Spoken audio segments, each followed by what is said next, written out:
My goodness, what a 24 hours it was in the city of Houston. Not only did they get JV back, but FV threw a no-hitter as well. And that is where we begin our brushback. Framber Valdez must have heard that Justin Verlander's coming back. He said, hey, I must step my game up. There are no shortages of storylines in Space City. Framber Valdez dominated the Guardians on Tuesday night. The lefty threw 9 scoreless innings, allowing just 1 walk. Valdez faced the minimum 27 batters, needing only 93 pitches with 7 strikeouts in that no-hit bid. The only base runner was a walk to Oscar Gonzalez in the 5th. Then he got a flyout and a double play to end any threat. Of the 16 no-nos in franchise history, it was the first by its southpaw. Unreal performance, the last Astro to throw a complete game no-hitter. That was Justin Verlander. And perhaps you heard that JV is back in H-Town. The Mets traded JV in a boatload of cash back to the Astros in exchange for outfielders Drew Gilbert and Ryan Clifford, the number 1 and 4 prospects in the Astros system. Astros owner Jim Crane and Justin Verlander have a very close relationship, and Mets owner Steve Cohen has shown that New York's experiment with Verlander and Max Scherzer, it's over. The Metropolitans are in sell-off mode, so former teammates are now division rivals in an arms race between the Astros and the Rangers. Texas leads Houston by just a half game in the AL West, and it is about to be a shootout to the finish in the Lone Star State. Here's Astros manager Dusty Baker. Well, it's a wonderful day, and he started out with the bang. I mean, he had his breaking ball from the very, very beginning. You could tell he was on, and he stayed on. Him and Maldi worked, great together. He was masterful. I mean, it was great. We needed it, he needed it, and so hopefully we starting off August, and we have plans for this to be our best month, and this is a way to start it off.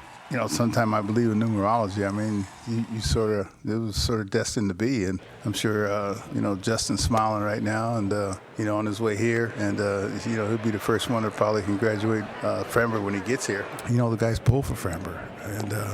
And, he pulls for these guys at the same time. I mean, he's a fun-loving guy, but he's always in the game. It was a great night. And hopefully we can complete this sweep and then get on the roll on this road trip. What a time to be alive in the city of Houston. You must tip your Stetsons to Jim Crane and the Houston Astros and to Framber Valdez. Right after Verlander was traded back to Houston, the Philadelphia Phillies picked up all-star right-hander Michael Lorenzen from the Detroit Tigers in exchange for infielder Hao-Yu Lee.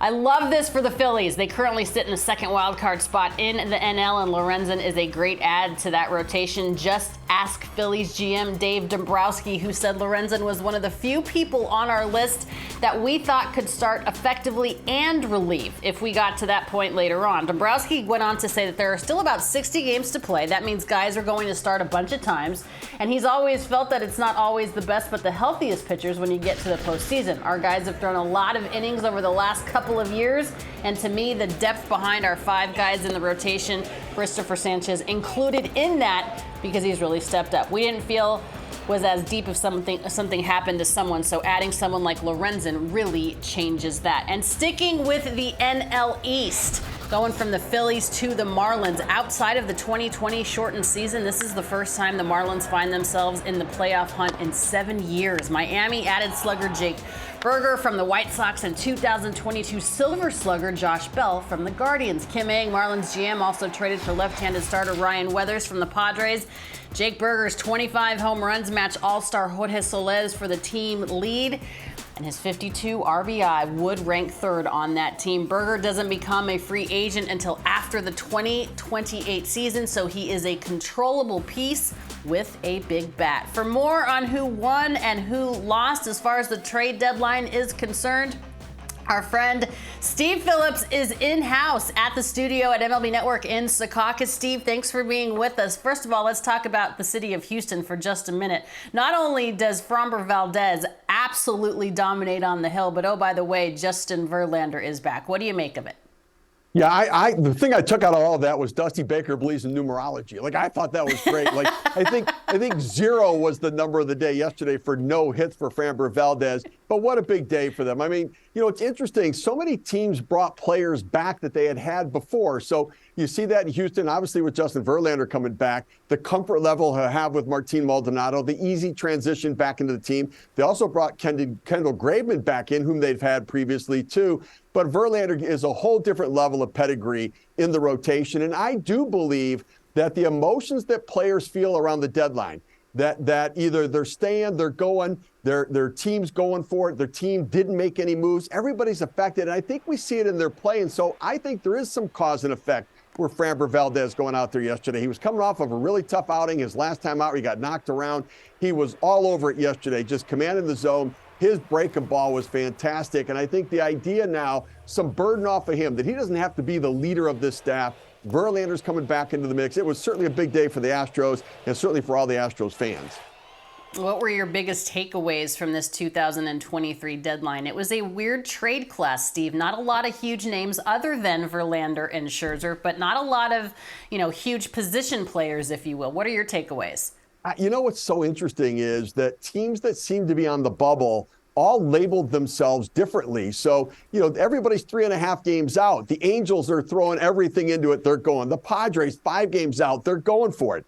Then you look at other teams, like the Yankees, 3.5 games out, and they sort of played coy a little bit, didn't really do anything at all. And the Reds, who were in it, didn't get anything done. And so I always get intrigued by, who adds to their team, who fills the needs, but also those teams that don't and the impact on those teams. Like I look at Cincinnati with all of the up and coming, and yes, it's happening a year before they expected, but they'd be in the playoffs right now. I don't know how they didn't get a starting pitcher to add into the mix there. They just add Sam Moll, the left-handed reliever. And so I'm so intrigued by how teams define themselves. The Cubs decided, we're going in, we're not going to sell. We're going to move forward and try to be a playoff team. And then we see other teams sort of pulling back a bit. Very intriguing how teams interpreted and evaluated who they are, where they're going. Sometimes in those huge markets, Steve, silence can be deafening. And I feel that's what it was like really with the Red Sox, with the Yankees. Are they winners in your opinion, or are they losers in your opinion? I would say losers. I mean, the Red Sox are 1.5 games out of the playoffs. I mean, honestly, I look at the Blue Jays and think the Blue Jays made moves, but they won because of some of their moves, getting Paul DeJong and a couple relievers. But they also won because the teams behind them didn't do anything. The Red Sox, the Yankees, the Angels did. But then you go back to the Mariners. They were more sellers than buyers. And so for those teams like the Blue Jays that were there, if they're looking over their shoulder, nobody made a big deal. Now, the Red Sox, I think, can defend. They're going to get Tanner Houck back. They're going to get Chris Sale back. They're going to get Garrett Whitlock. Trevor Story's coming back. So they've got reinforcements coming that they may not think they had to trade to do it. From the Yankees' perspective, I understand what Brian Cashman did. They needed a third baseman, an outfielder, a starter, and a reliever. I mean, that's a lot to go get when you're 3.5 games behind and you don't have the farm system. You really want to go all in on it like that, and it still might not get you there. But it was, I think, a lot of disappointment in New York right now. The other thing that comes out of the deadline is that Steve Cohen is the new George Steinbrenner in New York. I mean, the script has been flipped. The Mets are the Yankees and the Yankees are the Mets. And I don't know if anybody likes that or not, but it's really what it feels like right now in New York. I mean, Steve Cohen used his financial leverage to just buy prospects. I mean, here's the thing. They picked up $54 million of Justin Verlander's remaining money. $54 million to somebody with $18 billion. I did the math on it. $54 million to somebody with $18 billion is like $300 to somebody with $100,000. It's nothing. $54 million is nothing. And so they bought a couple of prospects in return, and it's like $300 to the normal everyday person.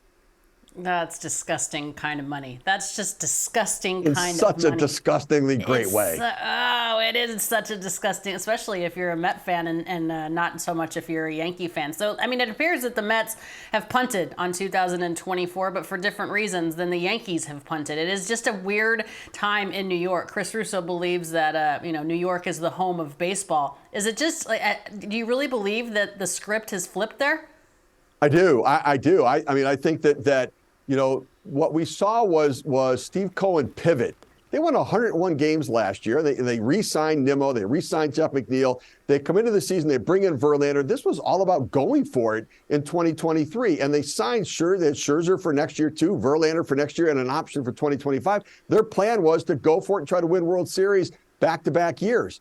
And within several months, they have completely flipped the script. They've pivoted in a different direction. They sell off the players. They bring in prospects. And effectively, Max Scherzer told us what his meetings with Steve Cohen and what Billy Epler were all about, where they were going to try to win in 2025, 2026. Now, I do think that Steve Cohen will probably go out and sign some pitchers to make them competitive next year. But I think their hope is to get the farm system, build it up, and try to compete.